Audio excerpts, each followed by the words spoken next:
അസ്സലാമു അലൈക്കും.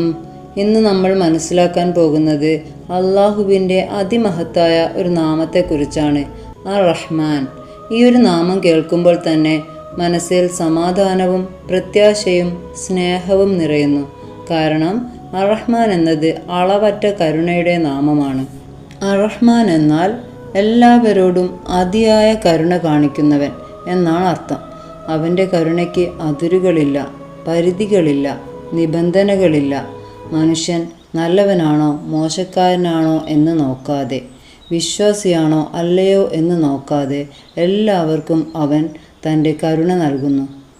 നമ്മൾ ശ്വസിക്കുന്ന വായു, കുടിക്കുന്ന വെള്ളം, കാണുന്ന പ്രകൃതി, ഭക്ഷണം, ആരോഗ്യം, കുടുംബം, ജീവിതത്തിലെ ഓരോ അനുഗ്രഹവും റഹ്മാനായ അള്ളാഹുവിൻ്റെ കരുണയുടെ അടയാളങ്ങളാണ്. അള്ളാഹു ഖുർആനിൽ ഒരു മുഴുവൻ സൂറത്തിന് തന്നെ ഈ നാമം നൽകിയിട്ടുണ്ട്, സൂറത്ത് റഹ്മാൻ. അതിൽ അള്ളാഹു ചോദിക്കുന്നു, ഫബിഅയി ആലാഇ റബ്ബിക്കുമാ തുകദ്ദിബാൻ. നിങ്ങളുടെ രക്ഷിതാവിൻ്റെ ഏത് അനുഗ്രഹങ്ങളെയാണ് നിങ്ങൾ നിഷേധിക്കുന്നത് എന്ന്. നമ്മുടെ ജീവിതത്തിൽ എത്ര അനുഗ്രഹങ്ങളുണ്ട്! നമ്മളൊരിക്കലും ചോദിക്കാതിരുന്ന പലതും അള്ളാഹു തന്നിട്ടുണ്ട്. നമ്മുടെ കണ്ണുകൾ, കാതുകൾ, ഹൃദയം, സ്നേഹിക്കുന്നവർ, ഇവയെല്ലാം റഹ്മാൻ്റെ ദാനങ്ങളാണ്.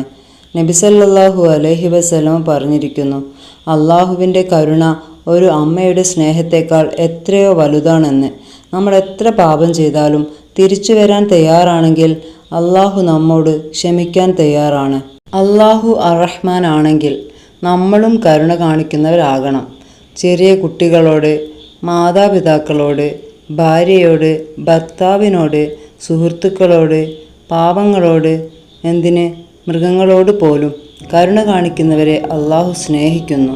അള്ളാഹുവിൻ്റെ കാരുണ്യം സമുദ്രത്തേക്കാൾ വലുതാണ്, ആകാശത്തേക്കാൾ വിശാലമാണ്, നമ്മുടെ പാപങ്ങളെക്കാൾ അനന്തമായി മഹത്താണ്.